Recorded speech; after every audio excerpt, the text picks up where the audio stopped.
Hello, and thank you for joining me as I continue to play Minecraft. I've done a fair bit since last episode, yesterday, or perhaps last week. One of those things was this thing. I have kind of improved the look of my little, my little fishing pond. I've given it a couple of water features, and I've made it somewhat symmetrical. And now it doesn't look that bad. It still has torches all over it, which is not ideal. But at least it doesn't just look like a hole in the ground with water in it anymore. Kind of like the shape that those waterfalls turned out. It's kind of nice. Anyway, that is not the only thing that I've done since you saw me last. My farm is still going nicely. I like that. I have made my mob farm look quite ugly, I must say. It looks quite ugly, but the important thing is it works. This big mess of tubing and stuff is actually my mob transportation system. And if I'm not on peaceful, am I? Nope, we're on normal. This is my mob transportation system, and it moves the mobs from the mob farm that you saw last episode up overhead. And there should be one coming right now, or two. That's perfect. And it moves it over, and above, and right over to this dropper system, where they fall, hopefully, to their death. Right on top of this hopper, that's connected to this very full chest that I should probably start emptying, and all of their loot gets looted. I do have a little gap here at the bottom because I don't think I made this far enough, and it doesn't always kill witches or some armored mobs. So I might just make this lower to make that work. And right beside, whoa, careful there. I'm telling you. Right beside there, we have actually our secondary unit, which I can turn on in just a second, but that is a slightly smaller drop, which brings most mobs down to half a heart, except of course for witches and armored mobs and stuff like that. And is that zombie really loud for you? I don't know. Anyway, after they go through that, they are transported by another water flow system around to here. Don't kill things. Haha. Oh, wow. I almost destroyed things. Actually, I might have destroyed things doing that. But they're transported around here, up another mob evader. And oh, I hope I didn't destroy things. Hang on. I need to check. I have to check.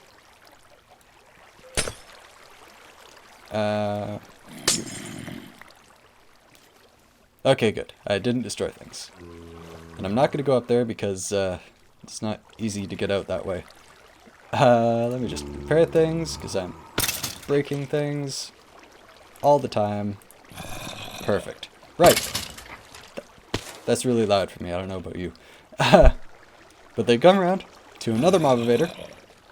They go all the way back up here and over to my mob disposal area where I can dispose of them. And to easily switch between the two tracks, because obviously they don't just fall there randomly, I have a switch. And that switch switches the water path, and now mobs will be going into the XP farm side. And I haven't made a building to enclose this yet, so it does look like this really ugly little thing of glass. I probably could have used stained glass of any color to make that look less horrible. But, yeah. Well, live and learn. Anyway. That switch comes up here, turns off this redstone torch, which turns on this redstone torch, pushes these pistons, and of course over here it does the opposite. It just pushes those pistons when that redstone torch is on. This is quite a bit more compact than my other mob system. My other mob system had this big huge thing just to do exactly the same thing. This is great. It's efficient. I love it. Brains to you too. This is actually a lot more compact than my previous mob system, although it does take up a larger kind of vertical footprint. Mainly because I have these tubes going overhead instead of underfoot. I could easily have just taken this down a couple of levels and all of this would be underground. But for illustrative purposes and for, you know, the purposes of knowing where my mobs are at any given time, I put it overhead.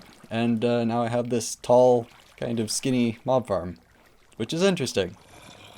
And I forgot to mention that the important thing with having my killing chamber thing here, instead of like down there, where the other drop thing is, the reason that I need to levitate my mobs back up is that the sweet spot for this mob farm is actually right here, where I'm close enough that mobs will spawn right under there, and that they will keep moving but not track me. That's right in this area. So I can just kind of stand around here until this area fills up, and then I can use my stupid little iron sword and one hit them. And get a lot of XP that way. And then, when I leave, away from the farm for a while, I can just switch the track, and now they will fall easily to their deaths. But yeah, that's how my mob farm works. Of course, it still isn't the most efficient mob farm in the world. The most efficient mob farm in the world would be made up in the sky and have a lot more spawning space. But this gets the job done. Makes getting XP and mob drops way easier than doing it, you know, the normal way. And I really do need to put a skin on this, put like a building-like structure around it, because it's just hideous. I'm not gonna lie, it's horrible. But it gets the job done. Actually, you might have noticed that I had a little bit of frustration with the mob evader in the last episode, and since I did need to build another mob evader, I ran into another problem that I forgot I had the first time I built a mob evader, and that was that the mobs would not be able to go up because the actual floating water block that makes the whole thing work was flowing towards the flow. Like, they would come in and then they'd get bumped back, and it just wouldn't work. And they got clogged up. Actually, I went into my super flat world and made a few demos to kind of make clear the dynamics of the mob evader and all of its finicky goodness. So I'm just going to hop over to my flat world and we can take a look at that. So here we are in my super flat world with a little demonstration of the problem I was having and the solution for making mob evaders that don't have water coming in from all sides. So the problem I was having was that I have my water conveyor going into the mob evader from one side, and I was finding that mobs just weren't going up. They were getting pushed back by this little bit of flowing water, and I didn't exactly know why that was. It should work, but like, you have the floating bit of water, you have the water conveyor. Doesn't really make sense. This is why I don't really like water. The creeper won't go up there unless he has a little push from another creeper. And that's fine, but it's not the best if you're looking for efficiency in a mob farm. So what I tried to do was open up space on the other side of the floating block, and that didn't work. Same issue. Creeper still couldn't walk through and get up. The mob evader still needed to be pushed.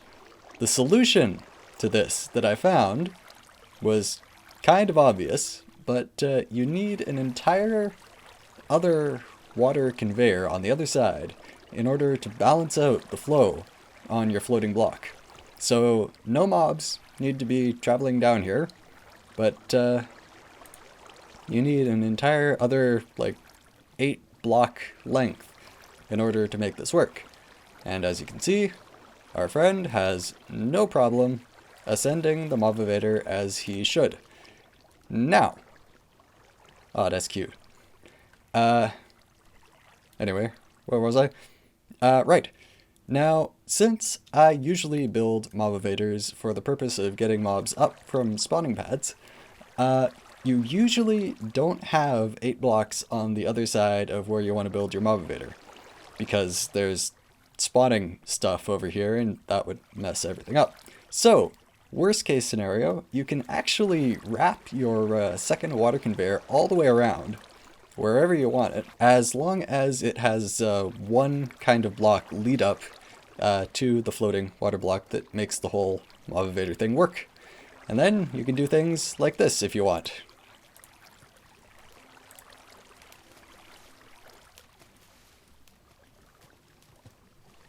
Mobs go up.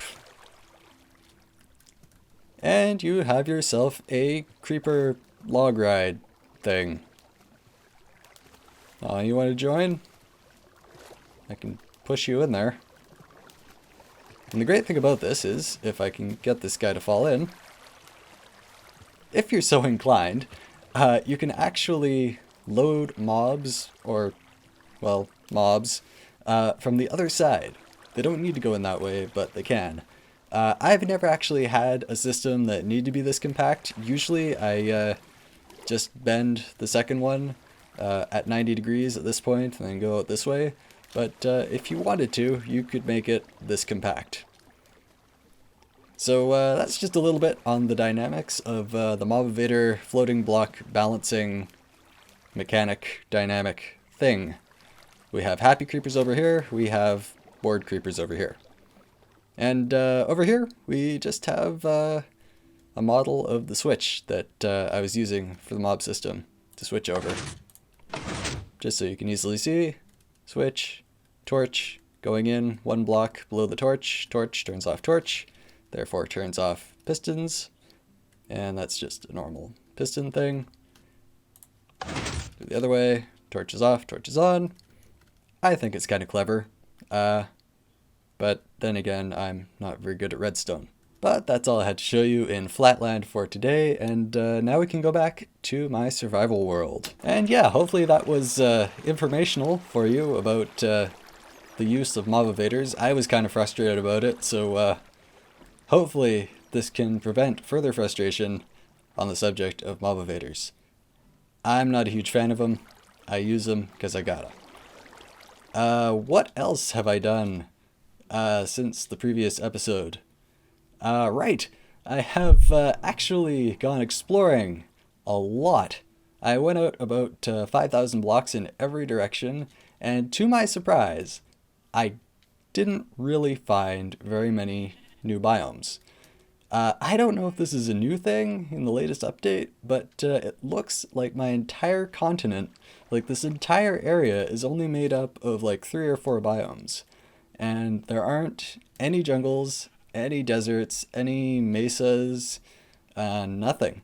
I even went out to my Ice Spikes Plains biome, and it does indeed stretch quite a distance, and then there's just more ice plains, more Ice Spikes Plains, ice hills, swamps, regular plains, extreme hills. There aren't any jungles or deserts, and I know they do spawn because in one of my other worlds that I just created, I'm right next to this huge desert, so I don't really know what's going on. I might have to go like 2,000 blocks out in the nether and then just go kind of prospecting for new biomes, because this is kind of ridiculous at this point. I actually went into creative mode on this. Sorry, gotta eat. I went into creative mode. Yum. On this, in this world. I only do that to fly around to look for stuff. I don't give myself any items or anything. You know, you gotta live by certain rules. And I flew out as far as I could, and I couldn't see any new or interesting biomes, which is kind of disappointing, because I was kind of looking forward to getting links to every biome and stuff like that. But I did find a couple of biomes. They're not the most interesting. Just gonna turn that down because it's really loud for me. Let me through. I did find a couple of new biomes. I found a flower forest, and I also found a roofed forest, and I took down their coordinates, so the rest of this episode is probably going to be me. Whoops. Anyway, the rest of this episode is probably going to be me making a nether link to those areas. Hopefully, if I can get my stuff together. Oh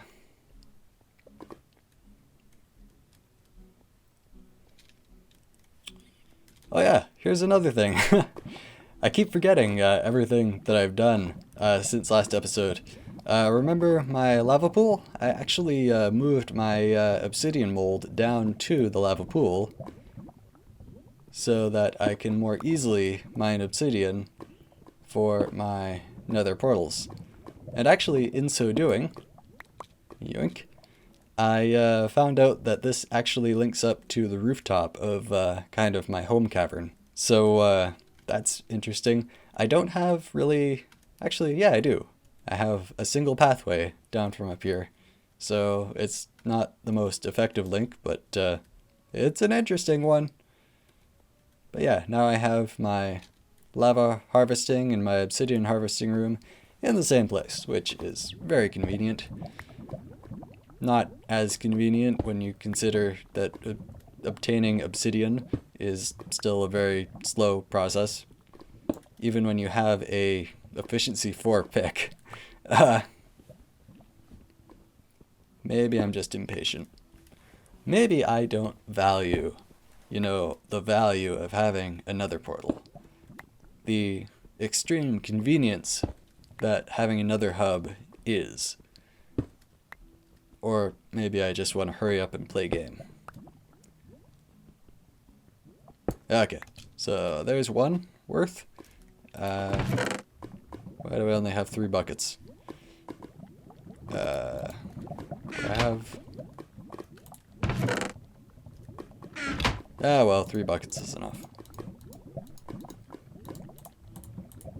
Boom, boom, boom. And find some lava. Find some lava. Find some... Whoop. Wrong one. There. And whoop. Hey. Boom. And boom.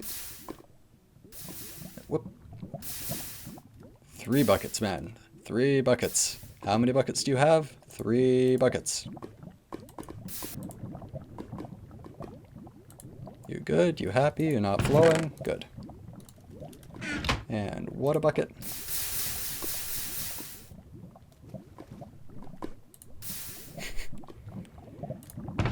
Okay. Go away. And second portal. Go.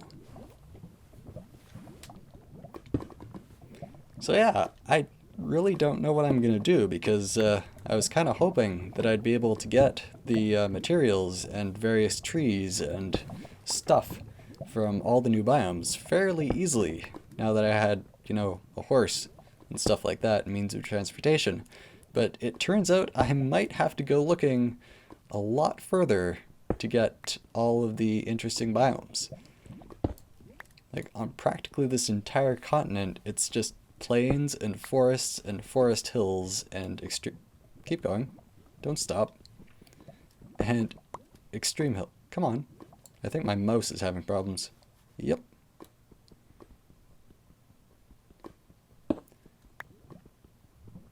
And there aren't any other biomes.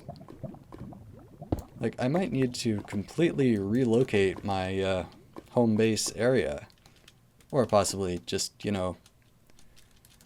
expand my nether portal hub thing, terminal, stuff, words. I don't know. Let's go. Let's all go to the nether. Right, so here we are back in our nether terminal. And the first biome that I'm looking for is the flower forest. And that is at negative 1925. Y82, Z685. So I'm looking for X negative 240. Oh great, it's straight out into the lava lake. Wait, hang on. X.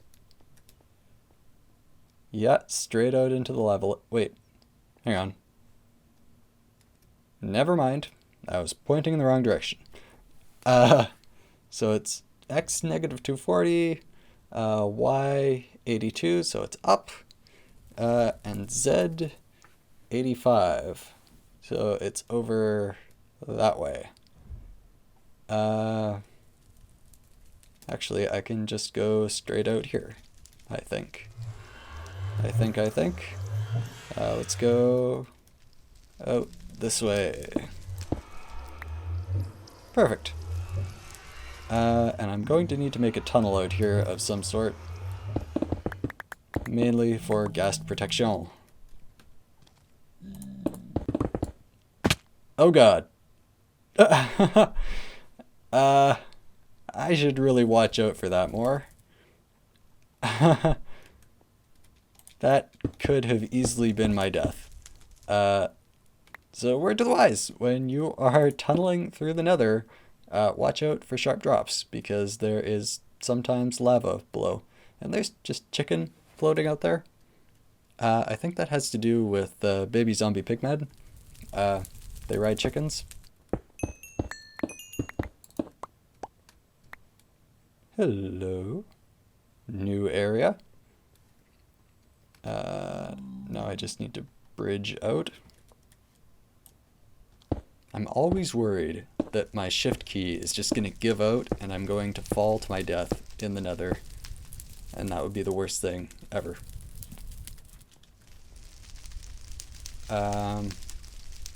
Negative 240. Keep going. It is a ways out there.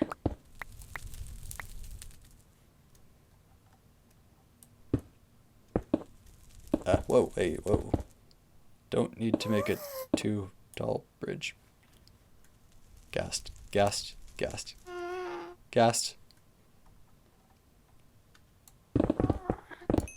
I will take that. Just kind of wasting all the experience here, but whatever. There's plenty of quartz in the sea. Wait.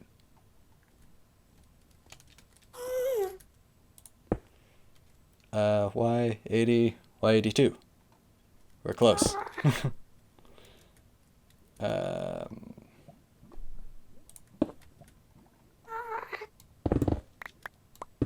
Also watch out for lava, because the nether is famous for it. So we go. I didn't bring flint and steel with me. I am well prepared. 1, 2, whatever.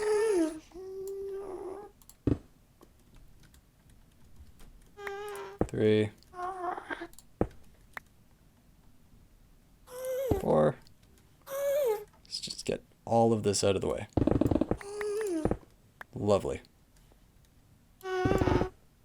Just all of it out of the way.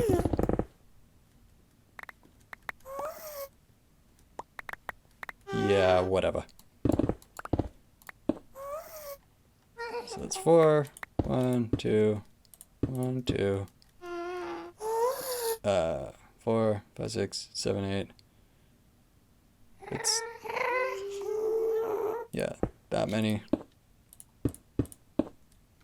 I'm trapped.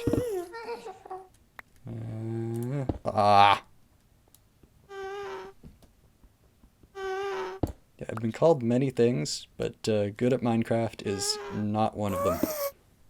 Okay. So, this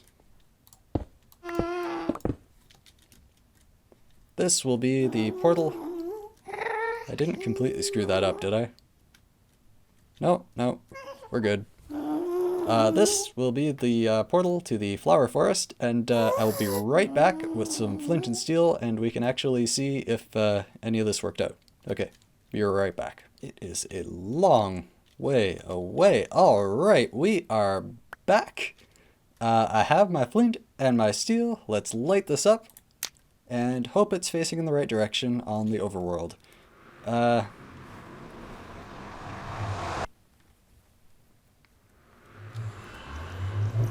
Good enough. Okay, so this is my flower forest biome, and it looks kind of nice. Anyway, this is where I'm gonna go to fulfill all of my flower requirements for making dyes, and also for putting flowers places when I want to put flowers places.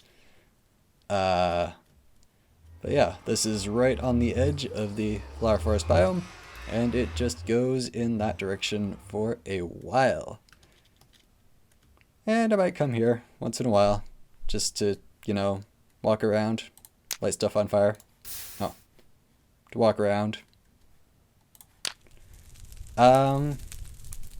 So yeah, that's this biome, and that's the nether portal to it. It is a long way away. I am a long way away from home. Home is a long way in that direction. So, yep, now we will move on to building the second nether tunnel to the second biome.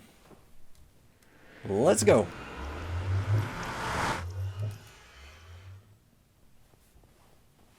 And of course, I'll spend some time making these nether terminals look not terrible.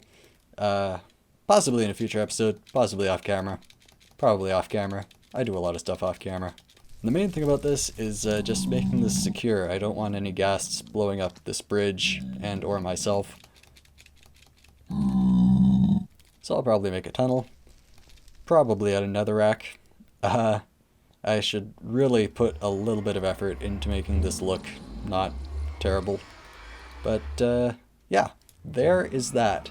So our next biome is a roofed forest, and it is at x113, y70, z negative 926, which means we need to go to x14.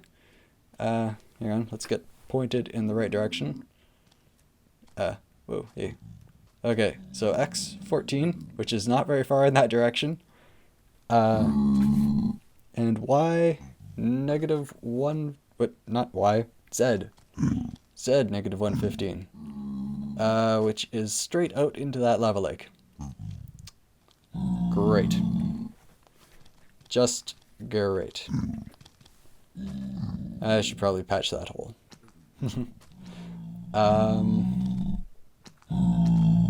Right. So yeah. Let's do the Z coordinate first. Let's just go straight out into this lava lake and hope we do not fall off. Oh boy. Yeah. Great. I look forward to this. Oh, come on. I hope no ghasts show up, and I hope I don't fall off. Just bridging out. Bridging out. Oh, this is so nerve-wracking. No ghasts. No ghasts. No keyboard malfunction, please. Oh, come on. No mouse malfunction either. Just nothing but lava below. I'd say don't look down, but that's kind of a requisite of building the frickin' bridge. So Z, negative 115, probably right in the middle of this lake. What's the Y coordinate? Not too far off. Good.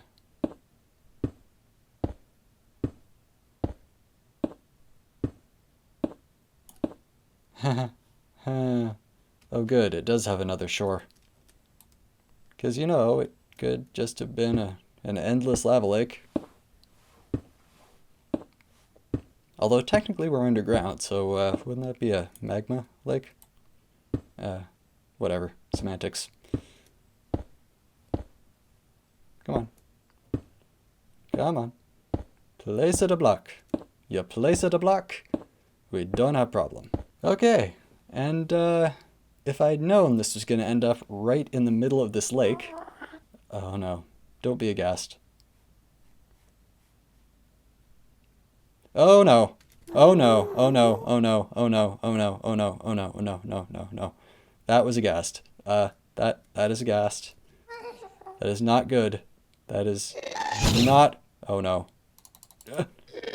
Oh shoot. Run. Just run. Just run. That hit the bridge. I don't care. I want to escape this with my life. And my 34 levels. And all of my enchanted stuff. So yeah. That's the danger of survival mode.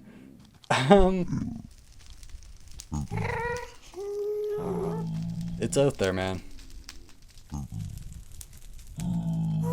Don't go out there. Oh no, where is it? Where? Where?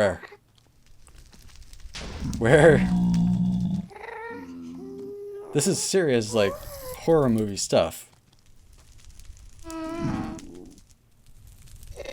Where the heck is it? What the? Okay, it's under me. Let's, somehow it saw me.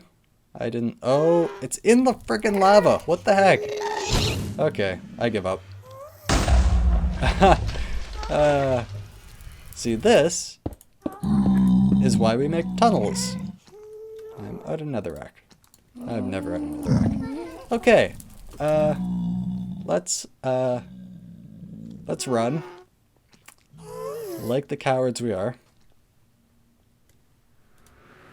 We are cowards, right? Hopefully that or other ghasts will not be there this time. You know, how did you even...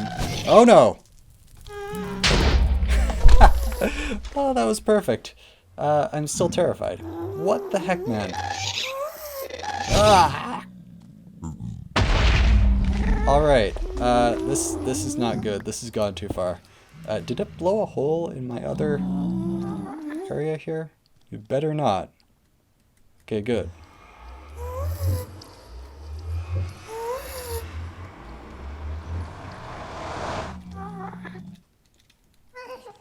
Okay, so it looks like I'm going to have to do that another time. We will be building another portal to the Root Forest next episode, and hopefully also doing other more interesting things. Those ghasts, man, I fear them. Like, building bridges out over that stuff, that's horrible. It's absolutely terrifying. But, again, just like building lava vaders, once you've done it, you can be glad you don't need to do it again. At least in the same place. So, until next time, goodbye.